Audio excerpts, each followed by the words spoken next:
Exploring the depths in The Legend of Zelda Tears of the Kingdom can seem pretty difficult at first glance, but it doesn't have to be. If you have the right gear and a good strategy, it's honestly fairly simple and kind of fun, so let me show you a few tips. The first thing I want to talk about is your mode of transportation. Now, the depths is absolutely massive. You have canyons as well as mountains, all kinds of stuff tucked away under the map, and honestly, if you don't have a mode of transportation, you're basically shooting yourself in the foot. The easiest mode of transportation for both the depths and the surface is gonna be the hover bike. Now, I'm sure you've seen a bunch of people talk about it because, the game's been out for 2 weeks, and it's honestly a very simple concept, so I'm not gonna go too much in depth with it, but let me go ahead and show you what to do with it. All you'll need for this is a couple of fans and a steering stick. Now, you can find these all over the depths as well as on Sky Islands, so it shouldn't be too hard for you to get your hands on some. Now, be very careful when you're assembling your hover bike because it does need to be perfectly aligned in order for it to fly straight and reliably. So just make sure that when you're lining everything up,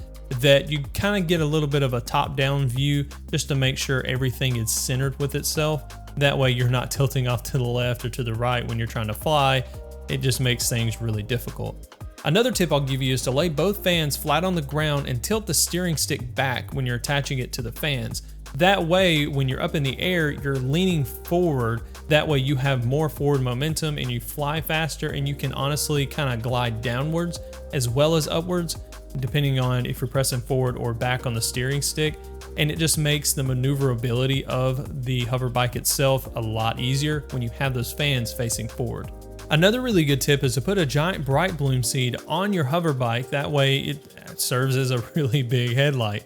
It's really nice. Now, it's not going to be anything amazing, or it's not going to light up the entire area, but it does kind of put a glow on things around you. That way you're not crashing into stuff when you're flying around. Now, the next tip I have for you is nothing extraordinary, but it is kind of cool and it's a part of the game, so I'll go ahead and mention it. If you fuse a star fragment to a weapon and you swing it around in the depths, what it'll do is it'll light up the depths in the direction that you swing it in, about the same as a giant bright bloom seed. So it's nothing crazy. Honestly, I would probably just stock up on the seeds rather than the star fragments.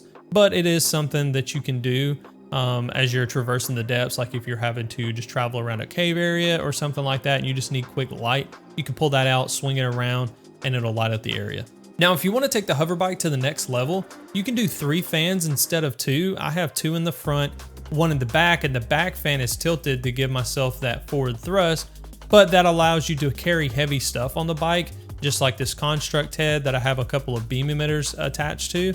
And honestly, it causes for a really, really cool aerial attack on a bunch of just mobs down in the depths. So if you wanted to have something like that, go right ahead. Just make sure you have the battery capacity, or at least the battery charges available, because it will drain your battery once it starts shooting those beams. The cool thing about traversing the depths with the hover bike itself is the fact that you can see a lot of these light routes from very far away, especially when you're higher up in the air.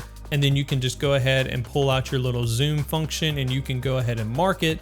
That way, you know kind of where everything is. And also, if you don't know already, light routes are directly under shrines on the surface. They are attached to the same thing. The light route is a part of the shrine itself. So if you have a bunch of shrines unlocked and you don't know where all your light routes are, then make sure that you move down to the depths from the top and mark those locations of those shrines in the depths. And if you have a lot of light routes unlocked, you can do the same thing on the surface. You can just mark wherever your light routes are on the surface, and that'll tell you where a shrine is. But there you guys have it. That's the easiest way to traverse the depths in The Legend of Zelda Tears of the Kingdom. If you enjoyed the video, make sure you hit the like button and consider subscribing to the channel for more videos like this. But guys, I'm peacing out for now. Have a great day, great night, wherever you are. And until next time, peace out.